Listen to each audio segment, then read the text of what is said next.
बघूयात 100% बातम्या। अवकाळी पावसानं राज्यात सध्या धुमाकूळ घातलाय। उकाड्यानं हैराण झालेल्या नागरिकांना या पावसानं दिलासा दिला असला तरी शेतकऱ्यांचं मात्र अक्षरशः कंबरडं मोडलंय। अवकाळीच्या तडाख्यानं शेती पिकांचं मोठं नुकसान झालंय।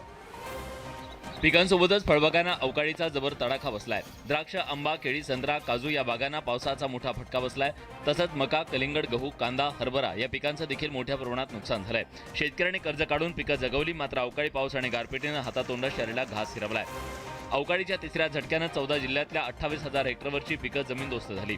सर्वाधिक नुकसान नाशिक जिल्ह्यात झालं असून जिल्ह्यात 8,000 हेक्टरवरच्या पिकांना फटका बसलाय। त्या खालोखाल नगर जिल्ह्यात 7,305 हेक्टरवरचं नुकसान झालंय।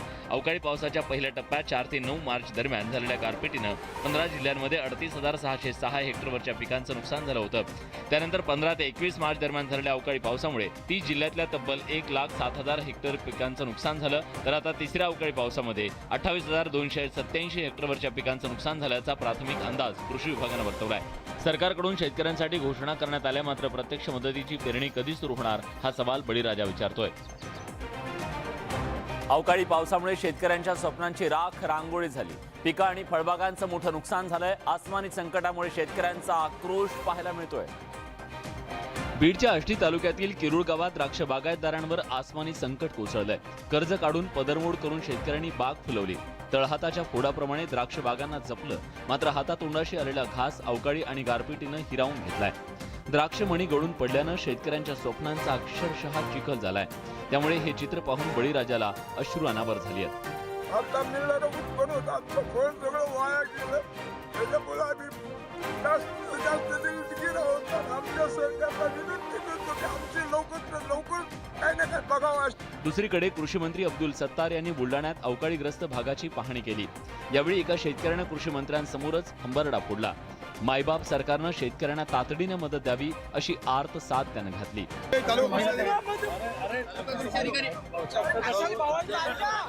शेतकऱ्यांना तातडीने मदत मिळणार का याकडे सगळ्या राज्याचं लक्ष लागलंय। राज्यातील शेतकऱ्यांवर आसमानी संकट कोसळलेलं असताना मुख्यमंत्री उपमुख्यमंत्री अयोध्येत होते। यावरून विरोधकांनी सरकारवर हल्लाबोल केला। विरोधकांच्या टीकेनंतर मुख्यमंत्री उपमुख्यमंत्री कृषी मंत्री थेट आता बांधावर पोहोचले। अयोध्या दौऱ्यावरून परतल्यानंतर मुख्यमंत्री एकनाथ शिंदे नाशिकमध्ये पोहोचले। अवकाळी पाऊस आणि गारपिटीचा सर्वाधिक फटका नाशिक जिल्ह्याला बसला। वादळी वाऱ्यासह गारांच्या वर्षावासह झालेल्या अवकाळी पावसाच्या तडाख्यानं काढणीला आलेला गहू, हरभरा, उन्हाळा कांदा, भाजीपाला आणि पिकांना फटका बसला। या नुकसानीची मुख्यमंत्र्यांनी थेट बांधावर जाऊन पाहणी केली। यावेळी मुख्यमंत्र्यांशी शेतकऱ्यांनी संवाद साधला। नुकसानीबाबत तात्काळ पंचनामे करण्याचे आदेश मुख्यमंत्र्यांनी दिले। तर उपमुख्यमंत्री देवेंद्र फडणवीसांनी अमरावतीतल्या नुकसानग्रस्त भागाची पाहणी केली। सरकार शेतकऱ्यांना वाऱ्यावर सोडणार नसल्याची ग्वाही मुख्यमंत्री उपमुख्यमंत्र्यांनी दिली आहे। यापूर्वी जे झालेलं नुकसान असेल आणि त्याचे पंचनामे झाले आणि ॲक्च्युअल नुकसान झालं त्याला कुठंही शेतकऱ्याला आम्ही वाऱ्यावर सोडणार नाही। आतापर्यंत 3,243 हेक्टरचे पंचनामे पूर्ण झाले आहेत। तातडीनं पंचनामे करण्याचे आदेश सरकारनं दिले, मात्र आता सरकारकडून जाहीर होणाऱ्या मदतीच्या घोषणेकडे बळीराजाचे डोळे लागलेत। आसमानी संकटामुळे राज्यातला शेतकरी कोलमडून गेला।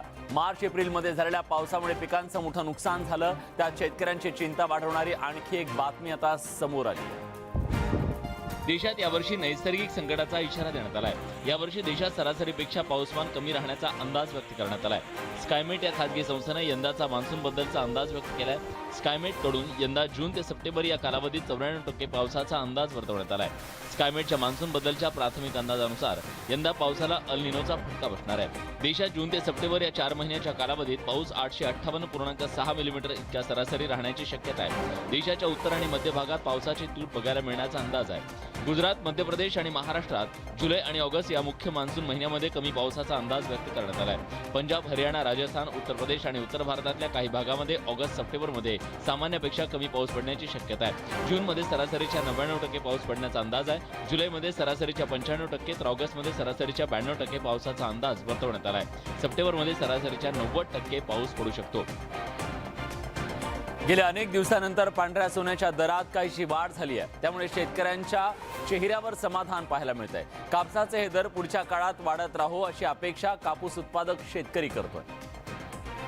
गेल्या काही दिवसांपासून कापसाचे दर कोसळल्यानं कापूस उत्पादक शेतकरी अडचणीत सापडला. कापसाचे दर वाढतील या अपेक्षेनं अनेक शेतकऱ्यांनी कापसाची साठवणूक घरात केली. कापूस घरात ठेवल्यानं त्वचा रोगासारख्या अनेक समस्यांना सुद्धा त्यांना सामोरं जावं लागलं. अशा परिस्थितीत कापसाचे दर वाढतील का याकडे सगळ्यांचे डोळे लागले.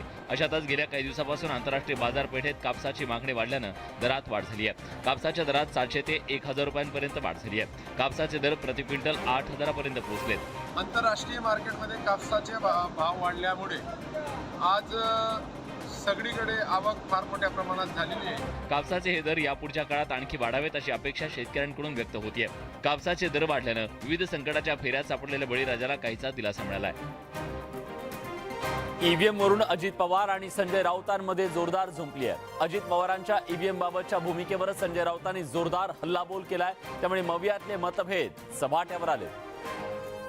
राज्यातील महाविकास आघाडीत ईव्हीएम वरून मतभेदाची ठिणगी पडली आहे. ईव्हीएमला आपला विरोध नसल्याचं मत नुकतंच अजित पवारांनी व्यक्त केलं. विशेष म्हणजे अजित पवारांच्या राष्ट्रवादी काँग्रेसचा ईव्हीएमला विरोध असताना अजित पवारांची भूमिका कोड्यात टाकणारी आहे. अजित पवारांच्या ईव्हीएम विषयीच्या भूमिकेवर आता खासदार संजय राऊतांनी बोचऱ्या शब्दात टीका केली आहे. आता जग कुठं चाललेलं आहे, माझा वैयक्तिक ईव्हीएम वर विश्वास आहे. जो बीजेपी के भक्त और अंधभक्त है उनका भरोसा है.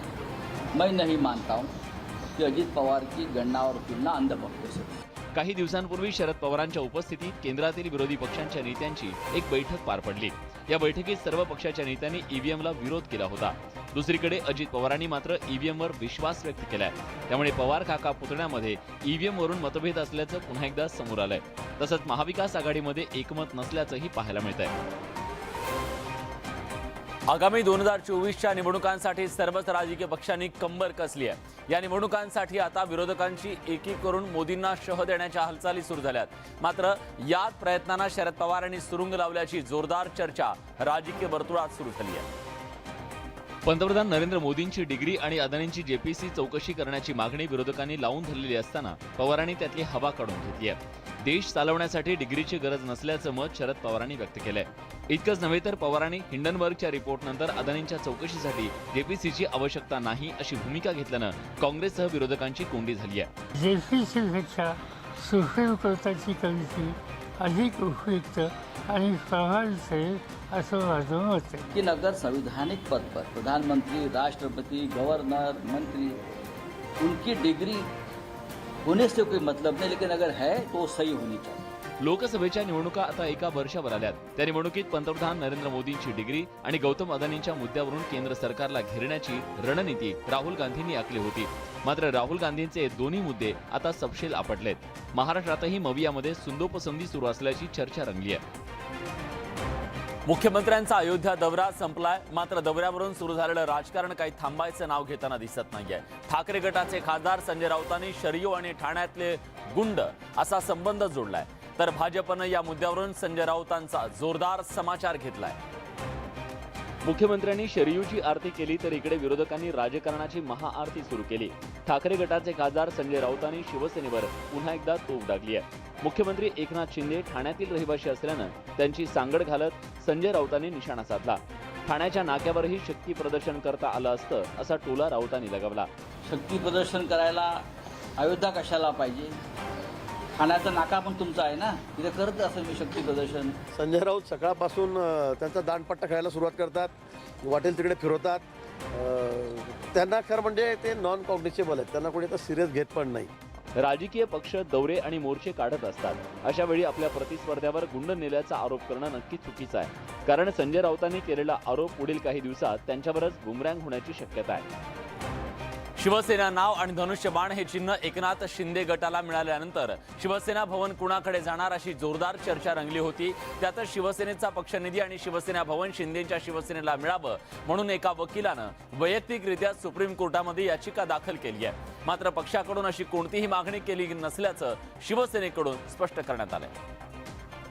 शिवसेना भवन, सर्व शाखा, सर्व बँकेतील पक्षनिधी एकनाथ शिंदेच्या नेतृत्वाखालील शिवसेनेला देण्यात यावा अशी मागणी करणारी याचिका मुंबईतल्या वकील आशिष गिरीनी सुप्रीम कोर्टात केली आहे. काही दिवसांपूर्वीच निवडणूक आयोगानं पक्षाचं चिन्ह धनुष्यबाण आणि शिवसेना हे नाव शिंदे गटाला दिलं.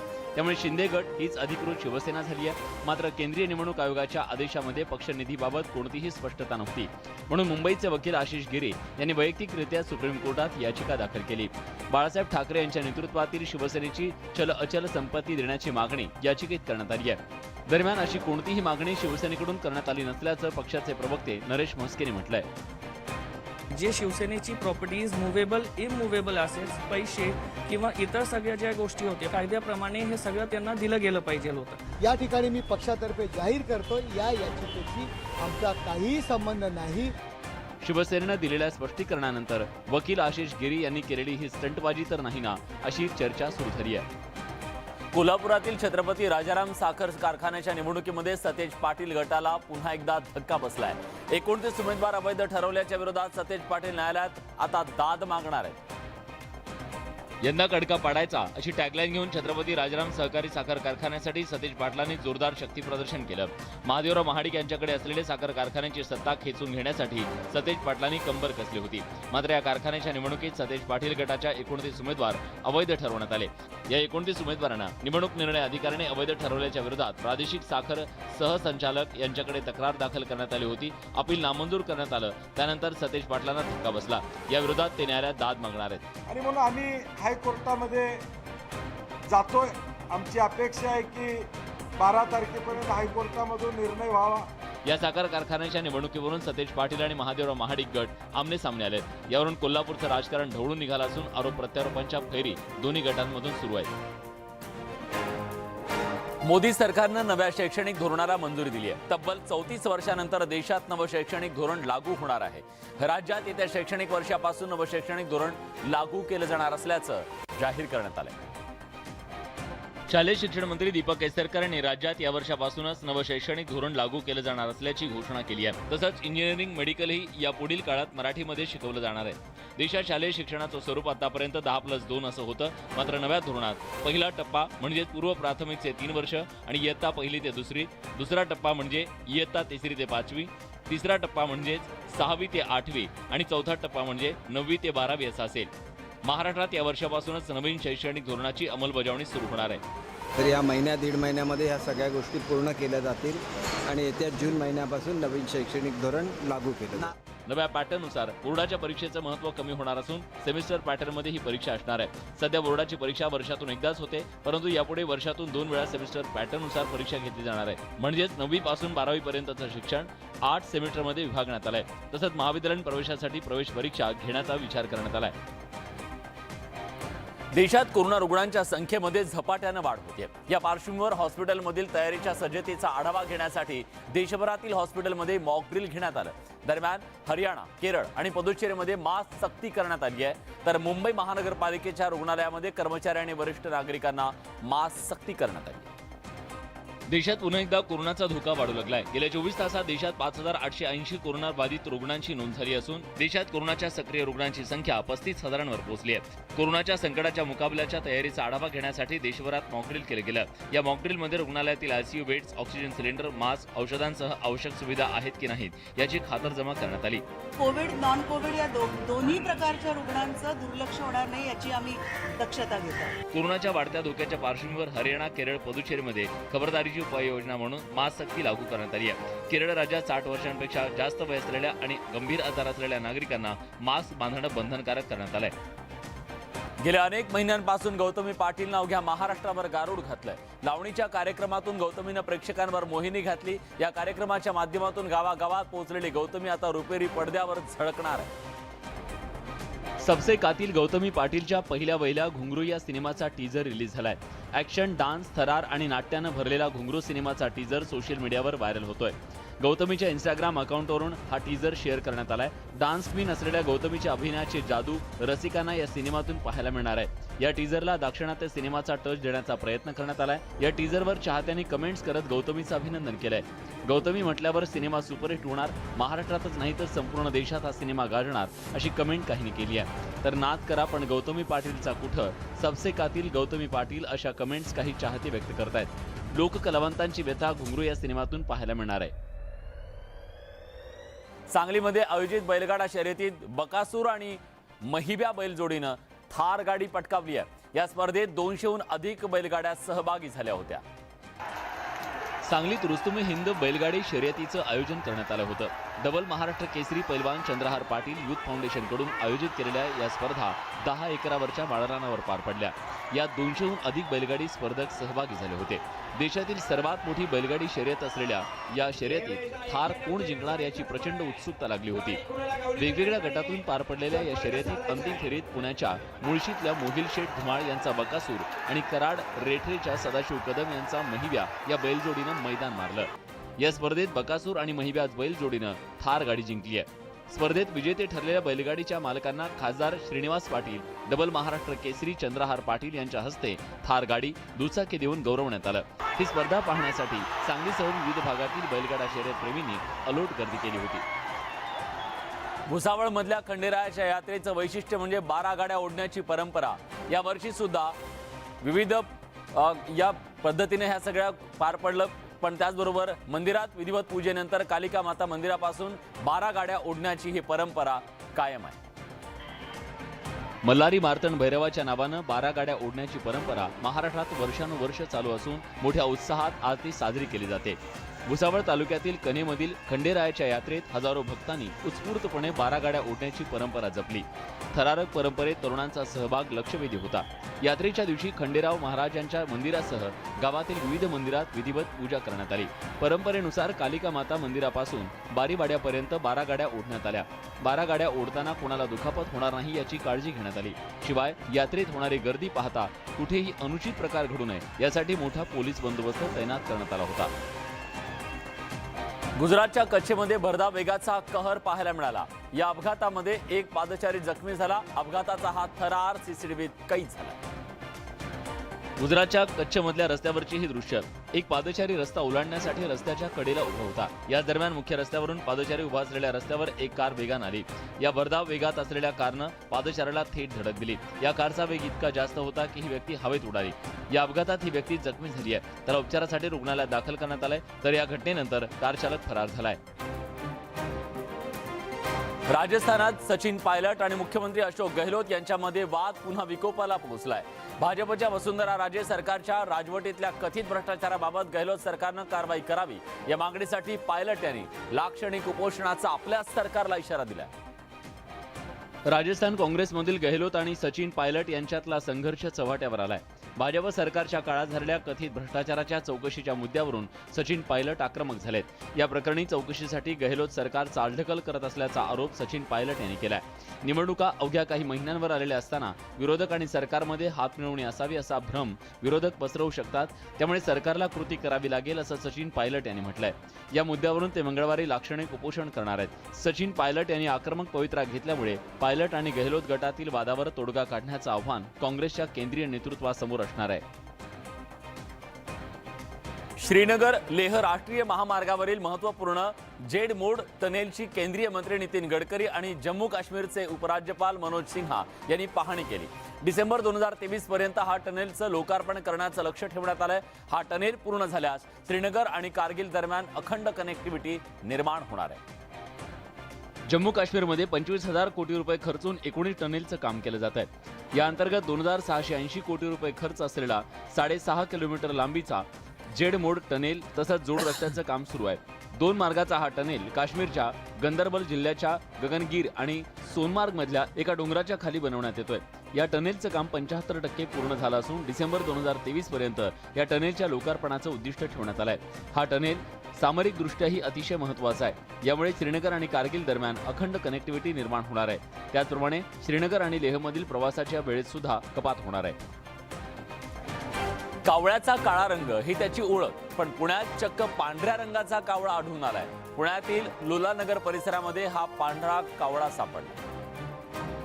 काळ्या कावळ्यांच्या समूहामध्ये पांढरा कावळा दिसल्यानं साहजिकच आश्चर्य व्यक्त केलं जात आहे। याआधी सुद्धा 2 वर्षांपूर्वी शिरूर भागामध्ये अशा प्रकारचा कावळा लोकांच्या नजरेला पडला होता। पांढरा कावळा पाहिल्यानंतर परिसरातील नागरिक या कावळ्याचं छायाचित्र टिपण्यात मग्न होते। तज्ज्ञांच्या म्हणण्यानुसार अशा प्रकारचा कावळा 10,000 कावळ्यांमधून एखादा सापडतो। जनुकीय विकारांमुळे कावळ्यामध्ये अल्बिनिझम आणि ल्युसिझम म्हणजे पंखामध्ये रंगद्रव्य साठवण्याची क्षमता कमी होते। रंगद्रव्य साठवण्याची क्षमता कमी झाल्यानं पांढऱ्या रंगाचे कावळे आढळून येतात। तर या होत्या राज्यातल्या, देशातल्या आणि जगभरातल्या महत्त्वाच्या बातम्या, 100% बातम्या। आमचं हे ब्रेकलेस आणि ब्रेथलेस बुलेटिन तुम्हाला कसं वाटतंय जरूर कळवा. बुलेटिनमध्ये आपण इथेच थांबतोय. ताज्या घडामोडींसाठी बघत रहा न्यूज 18 लोकमत.